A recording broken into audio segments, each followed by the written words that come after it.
Teman-teman, kita bersaat teduh pagi ini dengan kitab Imamat pasal 7 ayat 1 sampai dengan 38 tentang kepemimpinan rohani dari para imam. Kita mulai dengan ayat 1 sampai dengan ayat yang ke-7. Pemimpin rohani harus memberikan pengharapan. Ellen Ross mengatakan, pelayan perjanjian baru tidak hanya memiliki tanggung jawab untuk menasihati orang-orang supaya mempertahankan hubungan mereka dengan Tuhan yang Maha Kudus melalui pengakuan dan pertobatan, tetapi juga wajib untuk meyakinkan orang percaya bahwa Allah telah menyingkirkan dosa mereka. Inilah tujuan dari korban penebus salah.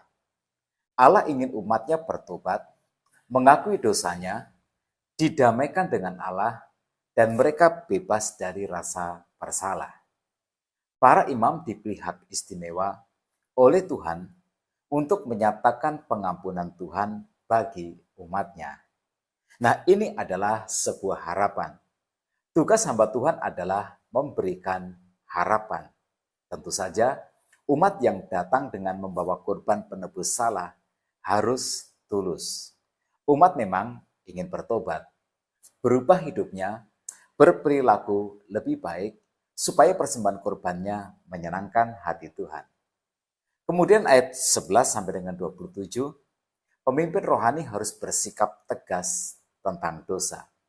Kurban keselamatan adalah salah satu perayaan untuk merayakan hak istimewa bersekutu dengan Tuhan. Oleh karena itu, ini adalah satu-satunya persembahan di mana Tuhan, para imam, dan umat menerima bagian dari daging hewan kurban. Umat memberi kepada Tuhan, dan Tuhan dengan murah hati memberi kembali kepada umatnya. Ada 3 jenis kurban keselamatan. Yang pertama adalah sebagai ucapan syukur. Yang kedua, untuk membayar nazar. Dan yang ketiga, sebagai persembahan sukarela. Nah, persembahan ini bisa berupa hewan, bisa juga berupa tepung. Persembahan ini ditempatkan di atas mezbah kurban bakaran. Nah, maknanya adalah persekutuan kita dengan Tuhan itu didasarkan pada pendamaian. Allah sudah mengampuni dosa kita, maka kita dapat bersekutu dengan Tuhan. Sebagai ucapan syukur, iman dan umat dapat memakan bagiannya pada hari yang sama saat dipersembahkan. Sebagai pembayaran nazar atau persembahan sukarela, makanan dapat dimakan selama 2 hari. Tetapi pada hari yang ketiga, sisa makanan harus dibakar habis, tidak boleh dimakan. Memakannya adalah sebuah pelanggaran. Jika aturan ini dilanggar, maka pelakunya akan mendapatkan hukuman. Dari pengucilan dari masyarakat sampai kepada hukuman yang terberat, yaitu kematian. Disiplin ini sangatlah serius, karena itu imam harus selalu memberitahukan, harus selalu mengingatkan. Imam harus tegas menyampaikan supaya umat tidak melanggarnya dan menjadi berdosa. Dalam ayat 19 sampai dengan 21, para imam memiliki tanggung jawab untuk menjelaskan bahwa umat harus tahir dan memastikan diri bahwa makanan yang dikonsumsi tidak tercemar dengan alasan apapun juga. Pelanggaran terhadap aturan ini hukumannya sangatlah berat. Bahkan para pelanggar bisa dijatuhi hukuman kematian. Kemudian ayat 22 sampai dengan 27, ada satu rangkaian peraturan terakhir yang menjadi tanggung jawab para imam. Orang-orang dilarang makan lemak dan darah. Lemak dapat digunakan sebagai pelumas atau untuk bahan bakar, itu tidak apa-apa, tetapi tidak untuk dimakan. Sedangkan darah tidak dapat dimakan karena itu adalah milik Tuhan. Itu ketentuan Tuhan bagi umat Israel. Nah, sekarang apa hubungannya semuanya ini dengan kita, umat perjanjian baru?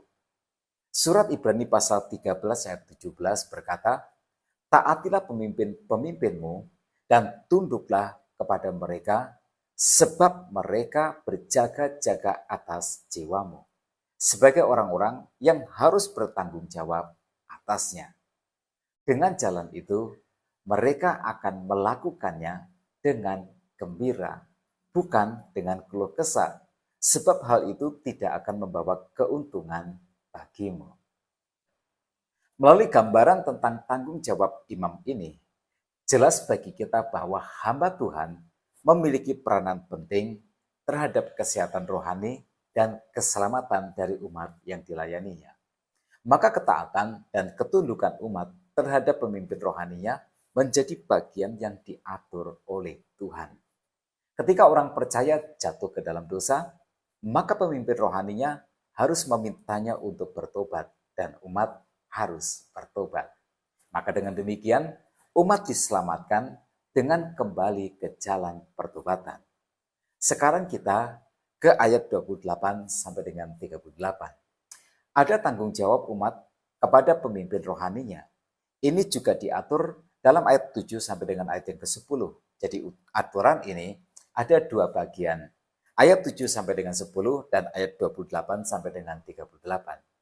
Ada bagian dari korban penebus dosa dan korban penebus salah yang diperuntukkan Tuhan menjadi bagian imam. Itu di ayat 7 sampai dengan ayat yang ke-10.